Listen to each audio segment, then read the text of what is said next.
Naglabas na ang Land Transportation, Franchising and Regulatory Board ng bagong fare matrix para sa 8 piso at 50 sentimo na pamasahe sa jeep. Samantala, nagpaalala din ang ahensya sa publiko na isumbong ang mga tsuper na hindi nagsusukli ng tama, lalo na sa mga estudyante at senior citizens. Muli mo kaming balitaan, Julius Samboro. Nagsimula na ang Land Transportation, Franchising and Regulatory Board sa pagbibigay ng mga bagong fare metrics para sa jeep. Ito ay matapos maaprubahan ng 50 sentimong taas pasahe dito.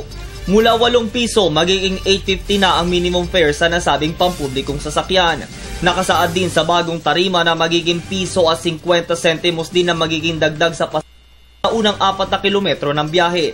Sa oras na makakuha ng kopya, dapat ay ipaskil na ang nasabing abiso sa jeep na siyang epektibo na simula sa ika-14 ng Hunyo dito sa Metro Manila, Region 3 Central Luzon at Region 4. At para mapabilis din naman ang pamamahagi ng fare metric sa mga tsuper, maaari naman din itong ipapotocopy ng mga transport group upang sila na ang bahalang magpamahagi sa mga miyembro nito.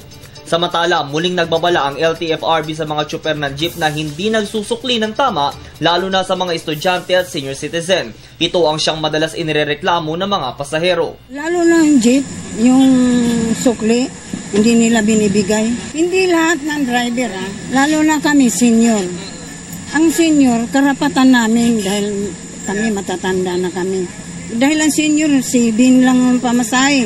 Minsan hindi ka susuklian sa 10. Di sayang din, kinukuha ako, no? Sinusunod naman ng tsuper na ito ang kautusan mula sa ahensya na kahit sentimo ay sinusukli niya ng tama sa kanyang pasahero. Alam na naman yun sa kailangan automatic na ibigay mo yung kanilang sukli. Hindi na yung ibang driver, naghahanap pa sila ng ID.